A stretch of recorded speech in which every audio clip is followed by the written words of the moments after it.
Pay attention to Anaya Blanchard, 19 years old, walking into a Chevron gas station in Auburn, Alabama at 11:21 p.m. on October 23, 2019. She's buying her favorite late-night snack, sour cream and onion chips, just 2 minutes from home. She has less than 30 minutes left to live. Because Ibrahim Yazid, 30 years old, a violent offender, out on bond despite kidnapping and nearly committing a fatal assault on an elderly man, is watching her from inside that same gas station. On this day, Anaya just wants to get home safely after a long drive. On this day, authorities believe Yazid has other plans. This is the story of 23 minutes that exposed every crack in America's justice system and destroyed a family forever. So they don't have no video, no audio of me shooting anyone.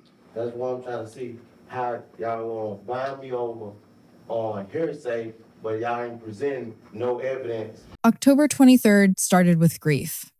Anaya, Elijah, and their mother Angela attended a family friend's funeral in northern Alabama. The service ran late, and by 7 p.m., Anaya knew they needed to leave. She had work in the morning, and Auburn was 185 miles away, a 4-hour drive through the darkness. Angela kissed her daughter on the cheek and told her she loved her.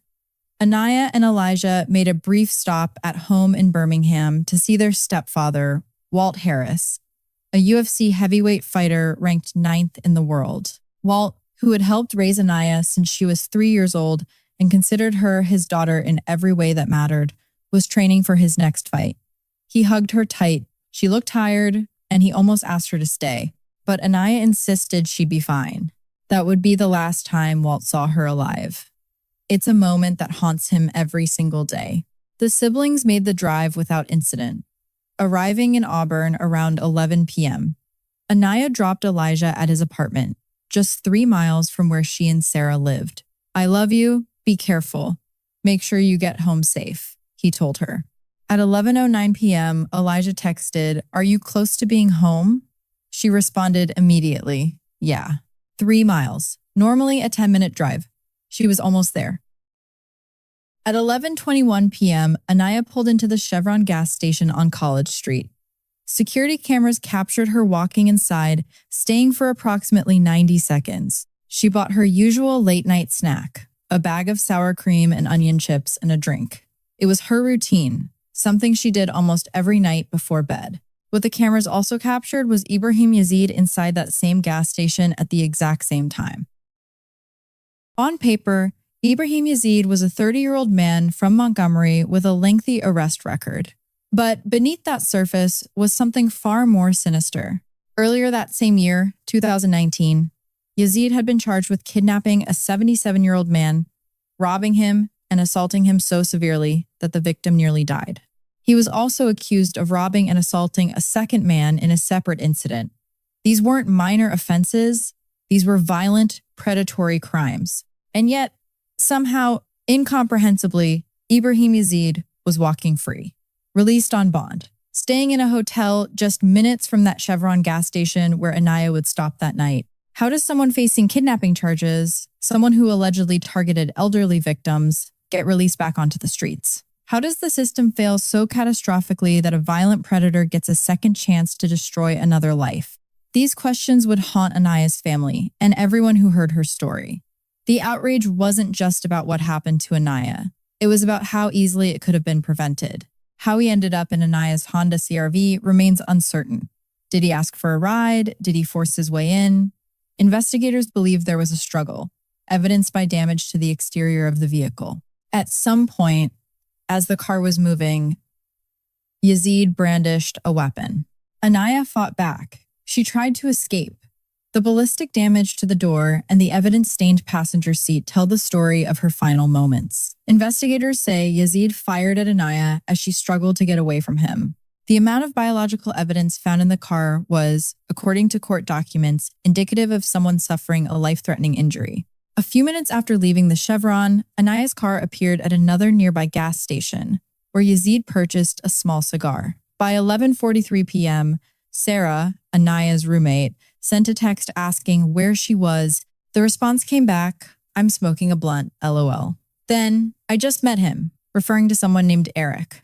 Sarah was immediately suspicious. Anaya had never used the word blunt before. When Sarah asked, "Who is Eric and where are you?" there was no response. It was 11:43 p.m. Anaya's phone would never send another message.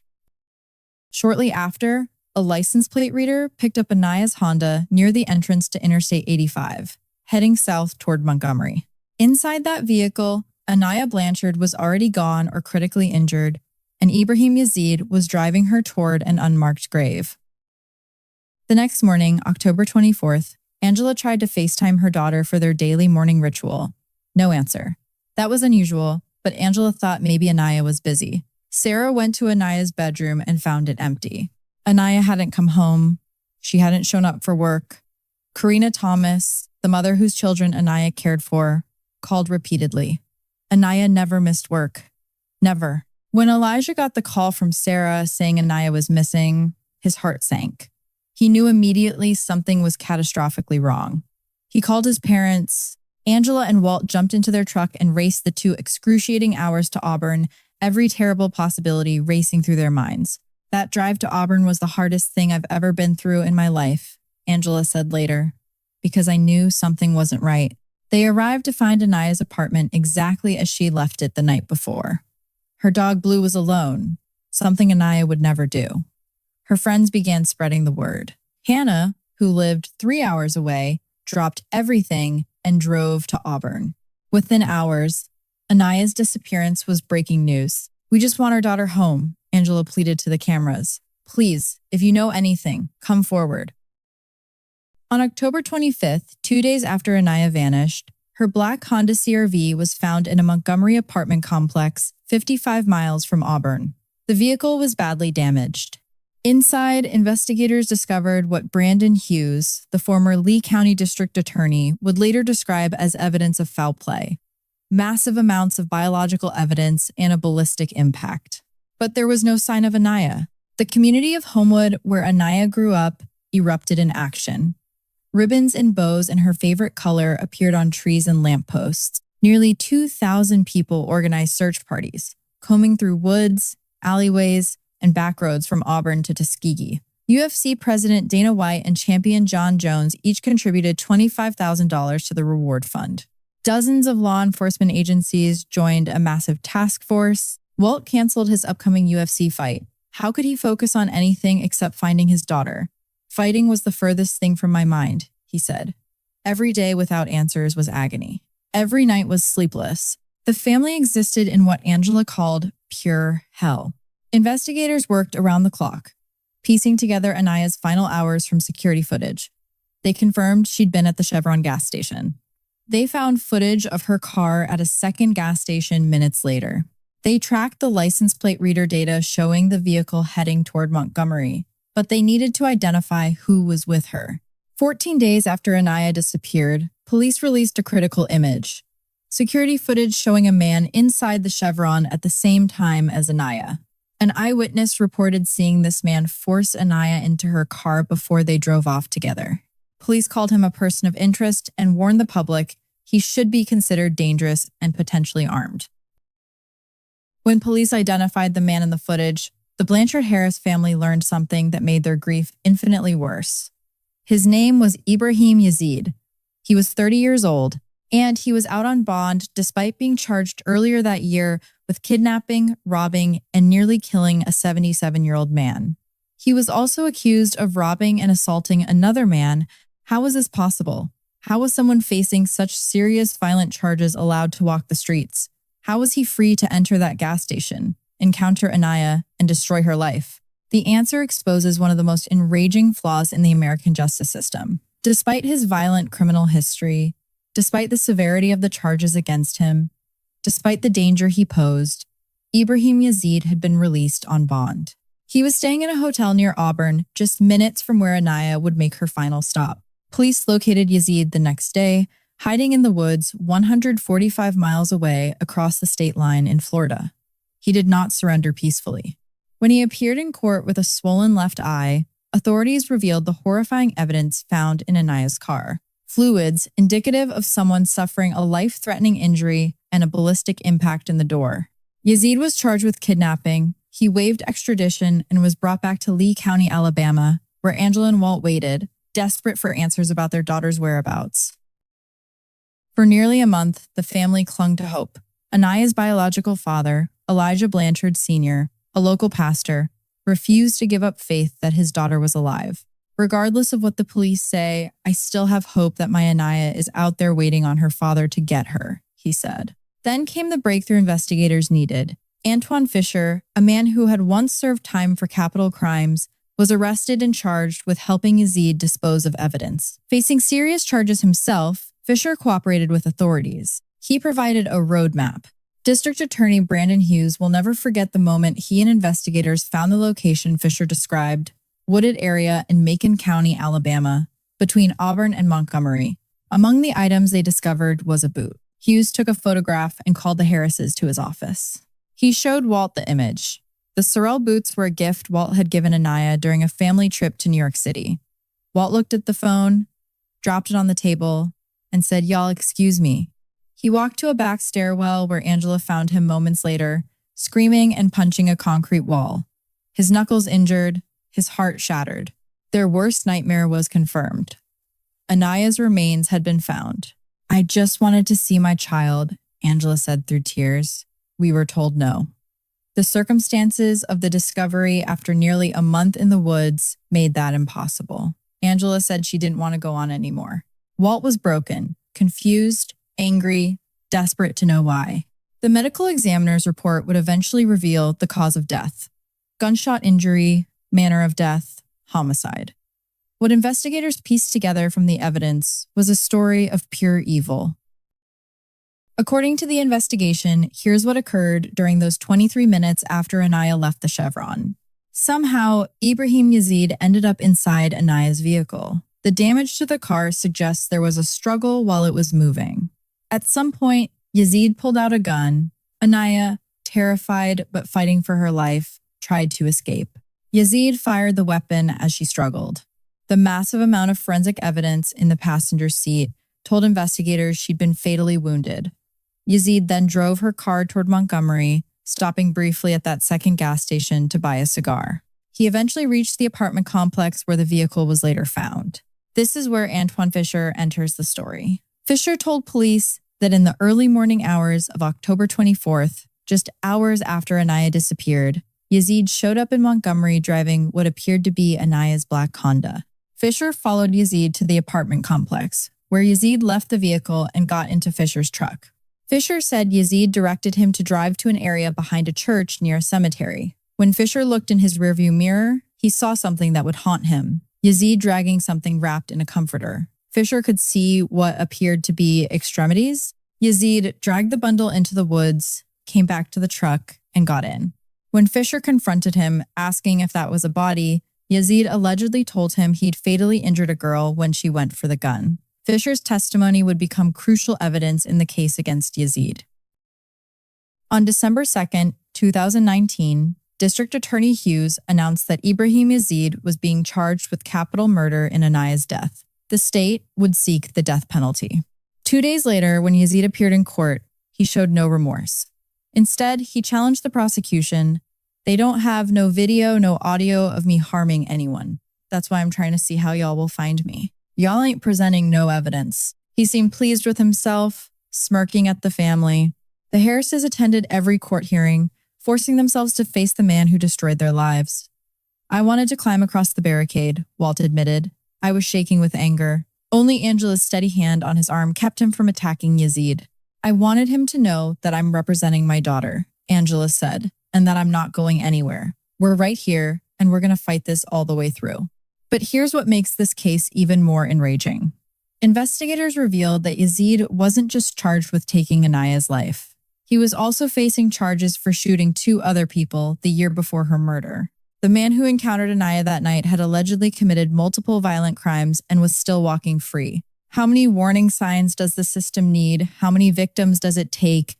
How is someone with this history of violence ever granted bond? Walt Harris, devastated and broken, questioned everything, including his faith. "I didn't know why God would allow it," he said. "But eventually, he found comfort in understanding that God didn't do this. A human being made an evil choice. In a dream, Anaya appeared to Walt, sitting in their living room with a beam of light shining on her.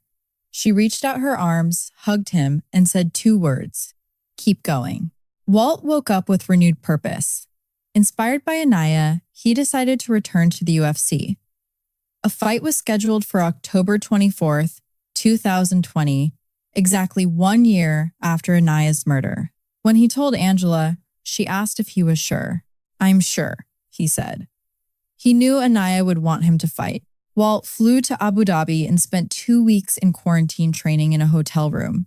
Back home, Angela organized a vigil on the anniversary of the last time they saw Anaya alive. The following day, the family gathered to watch Walt's fight halfway around the world. He started strong, but the weight of grief was too much. The fight ended quickly, with Walt clutching his stomach. Looking back, he admitted he needed more mental strength. Days later, he broke down completely, falling to the floor, crying, finally releasing the pent-up emotion. Angela found her own path forward by starting a nonprofit called Anaya's Heart. Its mission: teach safety to young people and help search for missing persons. She's conducted group education sessions with high school students, teaching them the lessons Anaya's death made brutally clear. She's also campaigning for Anaya's Law, proposed legislation that would allow judges to deny bond to serious violent offenders. "You have people committing multiple violent crimes and they just get out on bond," Angela said. "It's just not okay." Nearly 2,000 people attended Anaya's celebration of life around Christmas 2019. Her friends spoke about the girl who made everyone feel okay, who put others first even when she was sad, who led with love and prayer. "She was a leader," one friend said through tears. "She would put people first even when she needed anything. I love you, Anaya. You are truly my sunshine on rainy days." On December 21st, 2019, the city of Homewood, Alabama officially designated the date as Anaya Haley Blanchard Day. But for her family, every day is a reminder of what was stolen from them.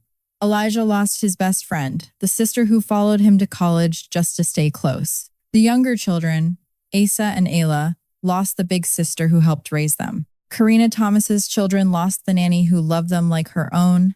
Hannah lost her best friend since 6th grade.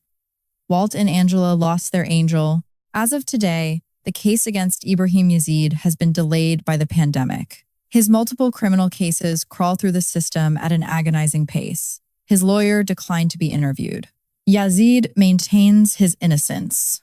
The family waits for justice, but justice delayed feels like justice denied. Meanwhile, they carry Anaya's light forward through their advocacy work, determined that her death will not be in vain. Anaya Blanchard's story forces us to confront uncomfortable truths about our justice system. How does someone charged with kidnapping and nearly fatally assaulting an elderly man get released on bond? How does someone with multiple violent charges remain free to harm others? What will it take to change these laws? These aren't rhetorical questions. They demand answers. They demand action. Because somewhere tonight, another dangerous person is out on bond. Another family is one chance encounter away from unthinkable loss. Another young woman is driving home, unaware that the system has failed to protect her. Anaya was 19 years old. She had dreams of her future. She was loved deeply by everyone who knew her. She did everything right that night. She just wanted to get home safely. And the system that should have protected her by keeping a violent predator behind bars failed catastrophically. Her family wants you to know her name. They want you to remember her smile, her kindness, her spirit. They want you to get angry about what happened. And they want you to demand better from a justice system that let Ibrahim Yazid walk free. What happened to Anaya Blanchard should never happen to anyone. It was preventable, it was predictable, and it was the result of policies that prioritize the rights of accused criminals over the safety of innocent people. Share your thoughts, speak up, demand change, because the next Anaya Blanchard is counting on us to do better.